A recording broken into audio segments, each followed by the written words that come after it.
গুনাহ থেকে বাঁচার মাধ্যমে এবং আল্লাহ তাআলার কাছে অসীম তৌফিক চাওয়ার মাধ্যমে এই তাকওয়া অর্জন করতে পারবো। যত কঠিন পরিস্থিতিতে আপনি করেন না কেন, আপনার রব, আমার রব কে? আপনার আমার রব কে?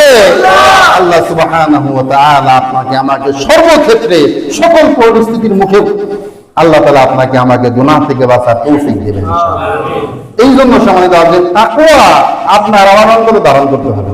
কথা বলে আসছে কিনা? এই জন্য অনেকে বলে হুজুর এখন গুনাহের পরিবেশ, গুনাহ থেকে বাঁচবো কেমনে? অফিসে সবাই দুর্নীতি করে, সবাই ঘুষ খায়, অবৈধ টাকা কামায়, সেখানে আমি সৎ থাকতেও পারি না, অনেক সমস্যা, অসংখ্য আমাকে সন্দেহ করে। কথা বলে আসছে কিনা? ওই যে আপনাদেরকে এক কান কাটা বাচ্চার রাজপুত্রের গল্প শুনেছিলাম, মনে আছে তো? যেখানে রাজপুত্র জন্ম নিয়েছে কান ছাড়া। কথা বোঝা যাচ্ছে না? তো এখন কান ছাড়া জন্ম নেওয়ার কারণে তার পাশে থাকা এক নির্বোধ মন্ত্রী যুক্তি দিয়েছে, এই লজ্জা আপনি কিভাবে সইবেন? সুতরাং এর সমাধান হলো একটা আছে, সেটা রাজ্যের সকল বাচ্চাদের সাথে সাথে রাজা, প্রজা, মন্ত্রী, প্রধানমন্ত্রী আমরা যারা আছি সবাই সকলের কান কেটে ফেলি। তাহলে কি হবে? এই রাজ্যে আর কারো কান থাকবে না, রাজপুত্রেরও কান না থাকার কারণে কোনো লজ্জা বহন করতে হবে না। কারণ সে যখন আস্তে আস্তে বড় হবে, বড় হওয়ার পরে সে বুঝতে পারবে কান না থাকাটাই হলো একজন মানুষের স্বাভাবিক অবস্থা। কথা বোঝা আসছে কিনা? তো আপনারা নিশ্চয়ই মনে আছে যারা শুনেছিলেন সেদিনের কথা, আজকে আবার একটু বলে দিই। তো এখন ঘটনাক্রমে রাজকুমার তো বড় হইতেছে, আস্তে আস্তে সে পাঠশালায় যাওয়া শুরু করেছে। পাঠশালায় তার মতো আর অনেক শিক্ষার্থী আছে, কারো কান নাই। সেও জানে এই দুই পাশে যে কান থাকে এটা জানেই না, ভুলেই গেছে। যাদের ছিল এদের তো কেটেই দেওয়া হয়েছে।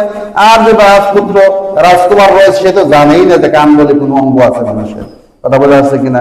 ঘটনাক্রমে অনেকদিন পরে অন্য রাজ্য থেকে এক কানওয়ালা ছাত্র আসছে, আর সবাই তাকে নিয়ে হাততালি দেওয়া শুরু করেছে, মজা করতে, দেখ দেখ দেখ ওর দুই মাথার দুই পাশে কেমন যেন যেটা কান দেখা যায়। কথা বলে আসছে কিনা? দুঃখজনক ভাবে আমাদের দেশের সকল স্তরের অবস্থা হলো এমন যে সকলেই দুর্নীতি করে, সকলেই মিথ্যা বলে, সকলেই চুরি করে, সকলেই জুলুম করে, সকলেই লুটপাট করে।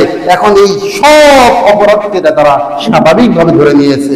এখন সকল অপরাধীর ভিড়ে কেউ যদি কানওয়ালা একজন সৎ কথা বলে, সৎ থাকতে যায়, নীতি নিয়ে কথা বলে, তাকে নিয়ে সবাই হাসি তামাশা করে। কথা বলেন ঠিক না?